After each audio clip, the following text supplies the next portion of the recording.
Assalamualaikum warahmatullahi wabarakatuh. Sahabat petani porang, saya berada di lokasi tepatnya di Kabupaten Ciamis. Di sini saya bersama seorang petani milenial. Perkenalkan Pak, namanya siapa? Baik, perkenalkan nama saya Wawan Rosmawan. Iya, aslinya dari mana Pak? Asli saya KTP Pangandaran, cuman untuk keseharian saya lebih sering mobilitas itu di wilayah Ciamis Banjar. Iya, kenapa memilih lokasinya di Kabupaten Ciamis bertepatan di Kecamatan Cidolog Pak? Kenapa?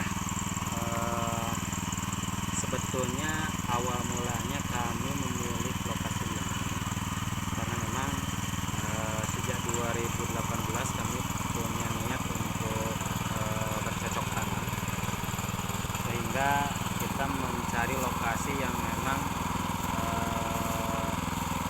cocok untuk bertanam, utamanya dari segi lokasi, kemudian tanah, serta pendukung-pendukung lainnya. Alhamdulillah di lokasi ini saya secara pribadi mendapatkan lokasi yang cukup strategis di pinggir jalan.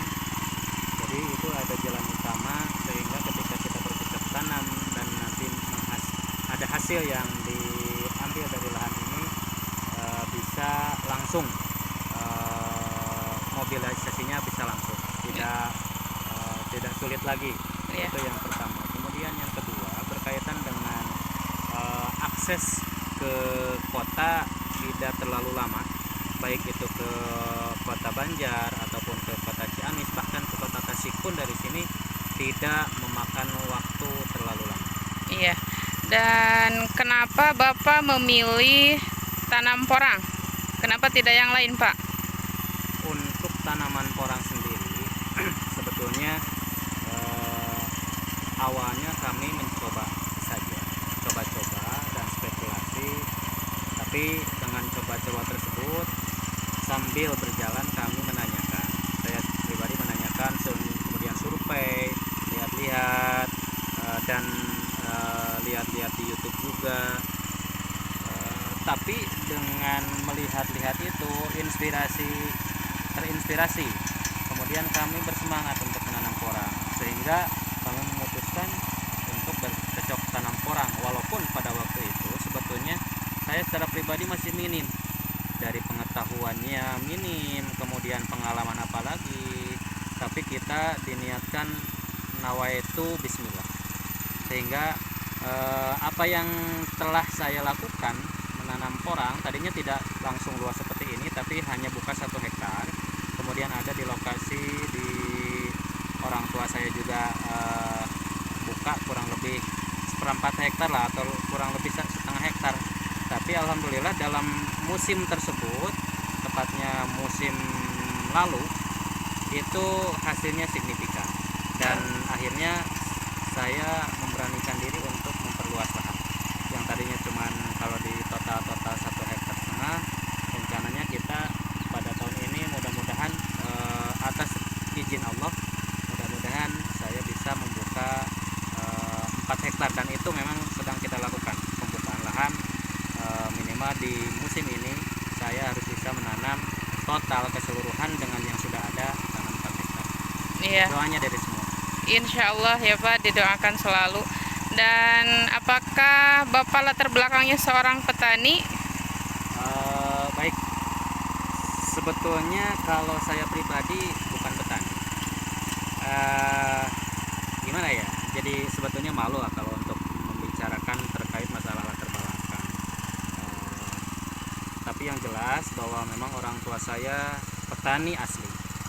Kemudian dari sana saya berpikir, karena saya terus terang walaupun anak petani nggak bisa bertani. Saya selalu berpikir dari awal mula sampai sekolah, kemudian kuliah, selalu berpikir bagaimana caranya, walaupun saya seorang petani, anak seorang petani, tapi saya menyadari betul bahwa bertani itu saya nggak bisa. Makanya saya memutar otak bagaimana caranya saya, walaupun anak petani, tapi jangan sampai meskipun saya harus bertani, tapi jangan terlalu capek menggunakan fisik, karena dengan keterbatasan fisik saya dan lain sebagainya, terus terang saya tidak mampu untuk melakukannya. Sebetulnya saya punya profesi lain selain daripada itu. Ini tadinya menanam porang itu hanya sebatas apa ya istilahnya, sampingan saja, karena untuk sehari-hari alhamdulillah saya di sisi kesibukan ini, bahkan yang lebih apa ya istilahnya, yang lebih pokoknya itu saya punya profesi membantu terhadap sesama, memberikan nasihat-nasihat untuk orang-orang yang membutuhkan, bahkan bukan hanya sebatas nasihat, tapi bisa dibilang membantu terhadap orang yang kesusahan dalam hal masalah hukum. Oh, seorang pengacara betul Pak? Alhamdulillah, ya mungkin itulah maksudnya, saya pengacara, tapi meskipun demikian,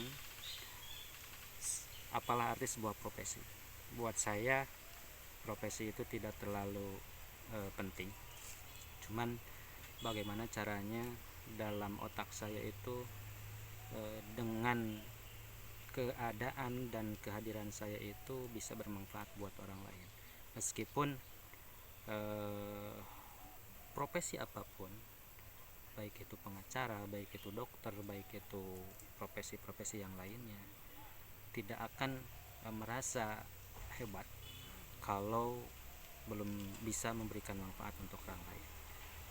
Nah, maka dari itu saya pun secara pribadi, saya tidak membawa masalah profesi pengacara. Betul ya, saya untuk sehari-hari profesi pengacara, tapi betul iya, dalam profesi saya punya kebanggaan tersendiri, bisa membantu terhadap orang yang membutuhkan. Tapi di sisi lain, saya sadar betul bahwa profesi ini bukan untuk menjadi jumawa. Makanya saya lebih enak ketika bersahabat dengan alam, bertani. Kenapa saya bertani? Untuk menyadarkan diri saya bahwa saya itu adalah seorang petani, bahwa saya itu lahir dari seorang petani. Kemudian di sisi lain bahwa ternyata dengan capeknya kesibukan di luaran sana yang harus berjibaku memikirkan orang yang penuh dengan risiko, tapi ketika datang ke kebun, ke ladang, melihat tanah, melihat tanaman, apalagi nanti kalau sudah kelihatan semuanya pada tumbuh, itu ada kenikmatan dan kebahagiaan tersendiri. Maka disitulah tujuan saya untuk menanam, bercocok tanam, khususnya dalam hal ini bertanam porang. Karena saya pernah juga sebetulnya gagal dalam bertanam. Pernah saya nanam bonteng, pernah saya nanam kacang tanah, begitupun pernah saya nanam cabai. Bahkan sebelum-sebelumnya saya pernah ternak yang namanya apa itu, entok. Pernah juga saya bukan nanam ya, kalau itu budidaya jamur. Semuanya saya sudah pernah lakukan. Tapi ya mungkin karena Allah belum mengizinkan untuk mendapatkan hasil yang maksimal, ya makanya saya mencoba untuk yang lain lagi dan alhamdulillah mungkin untuk orang ini, selain sekarang waktu dan masanya lagi menjadi tren, kemudian yang kedua saya berpikirnya lebih banyak menimba ilmu, banyak link, banyak sahabat dari cocok tanam porang ini. Kemudian dari segi harga, mudah-mudahan karena ini lakunya dijual di pasar global, jadi insya Allah terhadap harga kita tidak terlalu khawatir lah dengan kondisi itu. Itu mungkin yang bisa saya sampaikan berkaitan dengan latar belakang saya, profesi saya. Iya betul, saya seperti yang tadi disampaikan, selain daripada bercocok tanam ini punya kesibukan yang lain, tapi di samping itu saya selalu ketika kerja pun selalu rindu akan yang namanya kebun. Padahal datang ke kebun bukan kerja, Cuma lihat-lihat aja tapi senangnya minta ampun. Itu mungkin. Iya, terima kasih Pak. Dan itu sangat menginspirasi ya buat teman-teman semua. Mudah-mudahan ya, mudah-mudahan. Iya, dan semoga dengan menanamnya porang seperti ini dapat memberikan inspirasi juga untuk teman-teman semua yang belum mencoba untuk menanam porang. Betul Amin. ya Pak ya? Mudah-mudahan dan saya pun berharap kepada masyarakat khususnya yang ada di wilayah sini, kami itu menanam bukan hanya untuk kepentingan kami secara pribadi, saya secara pribadi, tapi dengan cara seperti ini. Kenapa di pinggir jalan, sebetulnya memberikan edukasi secara tidak langsung ke masyarakat yang tadinya gak tahu apa sih ini, tanaman apa sih ini. Minimal ada pertanyaan seperti itu kita jawab, kemudian setelah dijawab mungkin ada penasaran juga untuk mempertanyakan lebih jauh. Ketika saya menyampaikan bahwa ini tanaman porang, pasti dia akan menanyakan apa itu porang, kemudian kegunaannya untuk apa, dijualnya kemana, laku tidak. Nah minimal dengan cara seperti itu kami pun memberikan mendemokan porang itu kepada masyarakat bahwa ini loh salah satu tren masa kini yang bisa menjadi penghasilan yang menjanjikan di kemudian hari buat masyarakat. Meskipun ya kita akui bahwa ketika kita menanamnya terlalu banyak, ya itu berimbasnya terhadap modal juga, karena memang porang itu di awal memerlukan modal yang tidak sedikit, apalagi kita bukannya berhektar-hektar, karena kita tahu yang namanya bibit pun memang sangat mahal.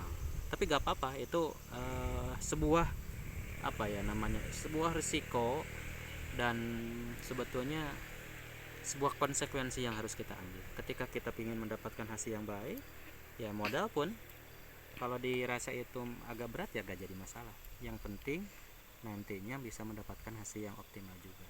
Iya, benar Tujuan Pak. utamanya saya ingin masyarakat itu termotivasi, terinspirasi agar sama-sama kita bareng-bareng nih di sini. Gak salah kalau misalkan di setiap rumah dia punya tanaman porang. Ketika kesusahan untuk menjual, insya Allah saya siap untuk membantu. Itu Ya, mungkin Mbak. iya, iya. Terima kasih Pak atas waktunya. Semoga kita kedepannya bisa bertemu kembali dan bisa melakukan wawancara seperti barusan. Terima kasih, sama-sama. Mudah-mudahan insya Allah saya selalu welcome untuk sharing. Bukan berarti saya bisa, ini saya juga baru bisa belajar. Tapi mudah-mudahan apa yang menjadi pengalaman saya, kemudian ada informasi dari teman-teman saya, pakar-pakar dari teman-teman yang sudah saya temui, nanti kita bisa transfer lah keilmuannya agar demi sama-sama lah kita sama-sama untuk kebaikan bercocok tanam khususnya dalam masalah perporangan. Iya, terima kasih Pak. Dan sampai jumpa kepada teman-teman. Jika ada yang masih penasaran dengan tanaman porang, bisa langsung konsultasi dengan Bapak Wawan Rosmawan. Dan ini saya cantumkan nomor teleponnya. Terima kasih. Assalamualaikum warahmatullahi wabarakatuh.